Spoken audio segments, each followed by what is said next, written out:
Hello everyone, मैं Ayush science में आप सभी का स्वागत है।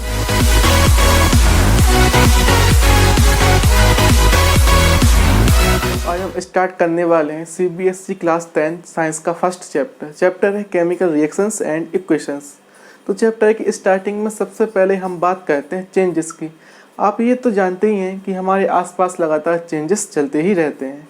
जो चेंजेस हैं वो 2 टाइप्स के होते हैं, physical changes and chemical changes.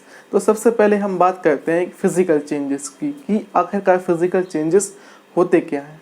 ऐसे चेंजेस जिसमें किसी भी न्यू सब्सटेंस का फॉर्मेशन नहीं होता है फिजिकल चेंजेस कहते हैं। फिजिकल चेंजेस में सब्सटेंस के साइज, शेप और अपीयरेंस में डिफरेंस आता है। जो फिजिकल चेंजेस में सब्सटेंस के मॉलिक्यूलर कंपोजिशन में किसी भी प्रकार का डिफरेंस नहीं आता है। फॉर एग्जाम्पल, मेरे पास आइस है जो मैंने फ्रिज से निकाली और इसको मैंने 10 मिनट के लिए धूप में रख दिया, तो क्या होगा, आइस जो है पिघल जाएगी और लिक्विड में चेंज हो जाएगी। यह एक फिजिकल चेंज है, क्योंकि जो वाटर था वो सॉलिड स्टेट में था, वो लिक्विड स्टेट में आ गया। लेकिन जब वाटर सॉलिड स्टेट में था तो H2O मॉलिक्यूल्स का जो भी कंपोजिशन था जस्ट सेम वो लिक्विड स्टेट में भी है। अर्थात हम कह सकते हैं वाटर का सॉलिड स्टेट से लिक्विड स्टेट में आना एक फिजिकल चेंज है। जस्ट इसी प्रकार वाटर का लिक्विड स्टेट से गैस स्टेट में भी चेंज एक फिजिकल चेंज है, क्योंकि दोनों ही स्टेट में जो H2O मॉलिक्यूल्स का कंपोजिशन है भाई तो समान रहता ही है। अब हम थर्ड पॉइंट की बात करते हैं कि जो फिजिकल चेंजेस होते हैं वो टेम्पररी होते हैं और रिवर्सेबल होते हैं। फॉर एग्जाम्पल, मेरे पास सॉल्ट है, मैंने सॉल्ट को लिया और इसको बॉटल में डिज़ोल्व कर दिया, तो अब मेरे पास सॉल्ट का एक एक्वस सॉल्यूशन मिल गया। यह एक फिजिकल चेंज है, क्योंकि NaCl जो कि सॉल्ट हमने लिया NaCl, उसमें NaCl मॉलिक्यूल्स के कंपोजिशन और जब मैंने इसको बॉटल में डिज़ोल्व कर दिया उसमें NaCl के कंपोजिशन दोनों सेम हैं। अब मैंने इसी सॉल्यूशन को लिया सॉल्ट के और इसको गर्म करना स्टार्ट किया, तो जो भी वाटर है वो तो वेपर के रूप में उड़ गया और मुझे सॉल्ट मिल गया। और मुझे सॉल्ट उतनी ही क्वांटिटी में मिला जितनी क्वांटिटी में मैंने इसको डिज़ोल्व किया था। तो मैं कह सकता हूँ कि जो फिजिकल चेंजेस होते हैं वो मास कंजर्वेटिव होते हैं। अब हम लास्ट पॉइंट की बात करते हैं कि जो फिजिकल चेंजेस होते हैं उसमें सब्सटेंस की एनर्जी में कोई भी चेंज नहीं होता है। अब मैं एक एक करके इन सभी पॉइंट्स को आपको एक बार फिर से बताने वाला हूँ। ऐसे चेंजेस जिसमें किसी भी न्यू सब्सटेंस का फॉर्मेशन नहीं होता उससे हम फिजिकल चेंजेस कहते हैं। फिजिकल चेंजेस में ओनली सब्सटेंस के साइज, शेप और अपीयरेंस में डिफरेंस आता है। सेकंड पॉइंट ये है कि जो फिजिकल चेंज होते हैं उसमें सब्सटेंस के मॉलिक्यूल कंपोजिशन में किसी प्रकार का डिफरेंस नहीं आता, यानी मॉलिक्यूल कंपोजिशन सेम रहता है। थर्ड पॉइंट ये है कि जो फिजिकल चेंजेस होते हैं वह टेम्पररी होते हैं और रिवर्सेबल होते हैं। फोर्थ पॉइंट ये है कि फिजिकल चेंज में सब्सटेंस की एनर्जी में डिफरेंस नहीं आता है, क्योंकि इसमें न्यू सब्सटेंस का फॉर्मेशन नहीं होता है। ऐसे बहुत से एग्जाम्पल है जो मैं फिजिकल चेंजेस के बारे में कह सकता हूँ, जैसे कि मेरे पास एक वुड है और मैंने इसे एक चेयर बना दी, तो ये भी एक फिजिकल चेंजेस है। अगर मेरे पास एक पेपर है, मैंने उसको सीधे से 4 भागों में काट दिया, तो ये भी एक फिजिकल चेंज है। इसके अलावा मेरे पास एक कपड़ा है और मैंने उससे कोई शर्ट बना दी, तो ये भी एक फिजिकल चेंज है। अब हम बात करते हैं केमिकल चेंजेस की कि आखिरकार केमिकल चेंजेस होते क्या हैं। ऐसे चेंजेस जिसमें न्यू सब्सटेंस का फॉर्मेशन होता है उसे हम केमिकल चेंजेस कहते हैं। केमिकल चेंज में सब्सटेंस के मॉलिक्यूलर कंपोजिशन में चेंज आ जाता है। फॉर एग्जांपल, मेरे पास मिल्क है और मैंने मिल्क से कर्ड बनाया, तो मिल्क एक अलग सब्सटेंस है और जो कर्ड है वो एक अलग सब्सटेंस है, दोनों में काफ़ी ज़्यादा डिफरेंस है। सेकंड एग्जांपल की, मेरे पास एक पेपर है और मैंने पेपर को जला दिया, तो मुझे कार्बन डाइऑक्साइड और राख प्राप्त हुई। तो पेपर एक अलग सब्सटेंस है और कार्बन डाइऑक्साइड और जो राख प्राप्त हुई दोनों एक अलग सब्सटेंस हैं। अगर नेक्स्ट पॉइंट ये है कि जो भी केमिकल चेंजेस होते हैं वो परमानेंट और इरिवर्सिबल होते हैं। फॉर एग्जांपल, जैसे कि मैंने दूध से दही बनाया, तो अब मैं दही से दूध दोबारा नहीं बना सकता, या फिर जो मुझे कार्बन डाइऑक्साइड और राख प्राप्त हुई उससे मैं पेपर को दोबारा नहीं बना सकता। ये ऐसे एग्जाम्पल जिससे हम कह सकते हैं कि जो भी केमिकल चेंजेस होते हैं वो परमानेंट होते हैं और इरिवर्सिबल होते हैं। फोर्थ पॉइंट ये है कि जो भी केमिकल चेंजेस होते हैं उसमें सब्सटेंस की एनर्जी में चेंज आता है। ऐसा इसलिए होता है क्योंकि जो रिएक्टेंट होता है उसके मॉलिक्यूल्स के बीच जो ओल्ड बॉन्ड्स होते हैं वो ब्रेक होते हैं और प्रोडक्ट के मॉलिक्यूल्स के बीच न्यू बॉन्ड्स का फॉर्मेशन होता है। मैं समरी के तौर पर आपको इन सभी 4 पॉइंट्स के बारे में बताने वाला हूँ। सबसे पहला पॉइंट ये है कि ऐसे चेंजेस जिसमें न्यू सब्सटेंस का फॉर्मेशन होता है केमिकल चेंजेस कहते हैं।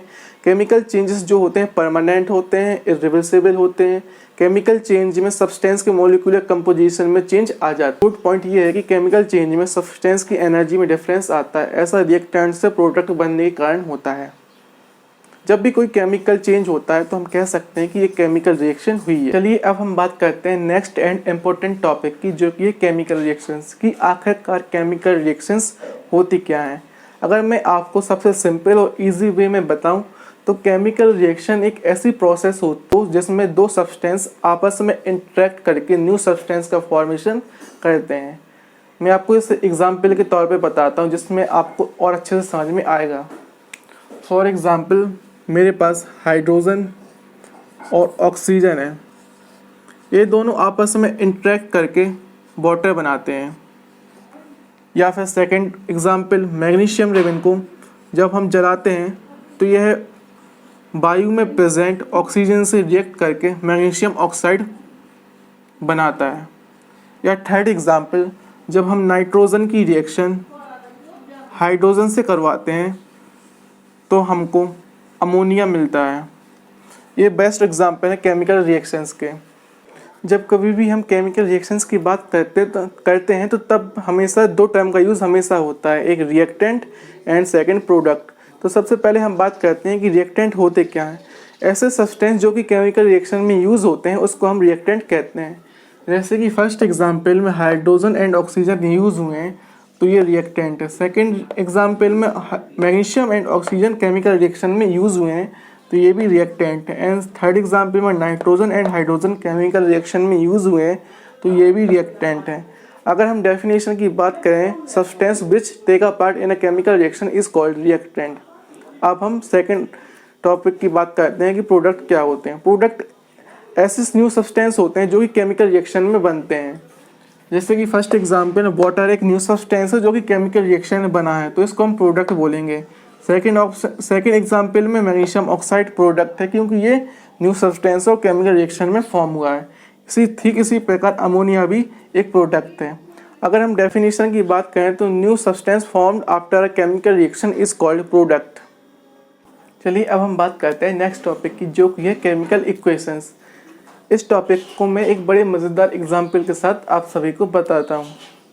जब कभी भी आप कहीं सफ़र करते हो तो आप इस तरह के सिंबल्स जरूर देखते होंगे। जब आप इस तरह का सिंबल देखते हैं तो आप समझ जाते हैं कि आपको लेफ़्ट साइड मुड़ना है, या आप इस तरह का सिंबल देखते हैं तो आप समझ जाते हैं कि आपको राइट साइड मुड़ना है, या आप इस तरह का सिंबल देखते हो तो आप समझ जाते हैं कि आगे रेलवे लाइन है। आप यह तो जानते हैं कि सिंबल से समझना ज़्यादा आसान होता है बजाय इसके कि आगे लिखा होता कि आगे रेलवे लाइन है या आगे लेफ्ट साइड मुड़ना है। ठीक इसी प्रकार हम केमिकल रिएक्शंस की थ्योरी लिखने के बजाय उसे सिंबल्स द्वारा रिप्रेजेंट करते हैं। फॉर एग्जांपल मैं बात करूं कि जब हम मैग्नीशियम रिबन को जलाते हैं तो ये एयर में प्रेजेंट ऑक्सीजन से रिएक्ट करके मैग्नीशियम ऑक्साइड बनाता है। अगर मैं इसकी थ्योरी लिखने बैठूं तो काफ़ी बड़ी हो जाएगी, मगर मैं इसको सिंबल्स द्वारा डायरेक्ट लिखूं जैसे कि Mg जो कि मैग्नीशियम को रिप्रेजेंट करता है, प्लस O2 जो कि ऑक्सीजन को रिप्रेजेंट करता है आफ्टर रिएक्शन मैग्नीशियम ऑक्साइड यानी MgO। या सेकेंड एग्जाम्पल की मैं बात करूं कि हाइड्रोजन ऑक्सीजन से रिएक्ट करके वाटर बनाता है। अगर मैं इसको लिखने बैठूं तो काफ़ी 2-3 लाइन का हो जाएगा। अगर मैं इसे सिंबल्स के द्वारा लिखूं हाइड्रोजन H2 या जो कि हाइड्रोजन को रिप्रेजेंट करता है, O2 जो कि ऑक्सीजन को रिप्रेजेंट करता है आफ्टर रिएक्शन H2O जो कि वाटर को रिप्रेजेंट करता है। यही है केमिकल इक्वेशन। हम कह सकते हैं कि केमिकल इक्वेशन केमिकल रिएक्शन लिखने का एक शॉर्ट मेथड है। जब भी हम केमिकल इक्वेशंस लिखते हैं तो हमें कुछ रूल्स को फॉलो करना पड़ता है। सबसे पहले हम बात करते हैं फर्स्ट रूल की कि फर्स्ट रूल है क्या। जब भी हम केमिकल इक्वेशन लिखते हैं तो हम रिएक्टेंट को हमेशा लेफ्ट हैंड साइड और प्रोडक्ट को हमेशा राइट हैंड साइड लिखते हैं। जैसे कि फर्स्ट एग्जांपल में हाइड्रोजन ऑक्सीजन रिएक्टेंट है, इसको हमने लेफ्ट हैंड साइड लिखा। वाटर प्रोडक्ट है, इसको हमने राइट हैंड साइड लिखा। सेकेंड एग्जांपल में N2+H2 रिएक्टेंट है, इसको हमने लेफ्ट हैंड साइड लिखा। अमोनिया प्रोडक्ट है जिसको हमने राइट हैंड साइड लिखा। CO2+H2O रिएक्टेंट है जिसको हमने लेफ्ट हैंड साइड लिखा। ग्लूकोज वाटर और ऑक्सीजन प्रोडक्ट है जिसको हमने राइट हैंड साइड लिखा। हम बात करते हैं सेकेंड लॉ की कि जब भी हम केमिकल इक्वेशन लिखते हैं तो सेकेंड लॉ क्या है। जब रिएक्टेंट एक से अधिक होते हैं तो हम उनके बीच में प्लस का साइन लगाते हैं। जैसे कि फर्स्ट एग्जांपल में दो रिएक्टेंट है तो हमने इन दोनों के बीच में प्लस का साइन लगाया। सेकेंड इक्वेशन में भी N2 एंड H2 रिएक्टेंट हमने इसके बीच में प्लस का साइन लगाया। एंड थर्ड एग्जांपल में भी इसी प्रकार जब प्रोडक्ट एक से अधिक होते हैं तो हम उनके बीच में प्लस का साइन लगाते हैं, जैसे कि C6H12 plus H2O plus O2। अब हम बात करते हैं थर्ड लॉ की। जब भी हम केमिकल इक्वेशन लिखते हैं तो रिएक्टेंट और प्रोडक्ट के बीच एरो का निशान लगाते हैं और जो भी एरो का हेड होता है वो हमेशा प्रोडक्ट की ओर होता है, जो कि ये केमिकल रिएक्शन की डायरेक्शन को दिखाता है। जैसे कि फर्स्ट इक्वेशन में H2 plus O2 arrow H2O, second equation में N2 प्लस H2 एरो का निशान लगाया जो कि ये बता रहा है कि प्रोडक्ट इस साइड बन रहा है और ये प्रोडक्ट है अमोनिया। थर्ड एग्जांपल में carbon dioxide plus H2O arrow का निशान लगाया जो कि बता रहा है कि प्रोडक्ट इस साइड बन रहा है। मैं आशा करता हूँ कि आपको मेरी यह वीडियो पसंद आई होगी। अगर आपको मेरी यह वीडियो पसंद आई हो तो मेरी वीडियो को लाइक कर सकते हैं, चैनल सब्सक्राइब कर सकते हैं। आज के लिए बस इतना ही। नेक्स्ट वीडियो 1 या 2 दिन में आ जाएगी। तब तक के लिए हैव अ गुड डे, सी या बाय।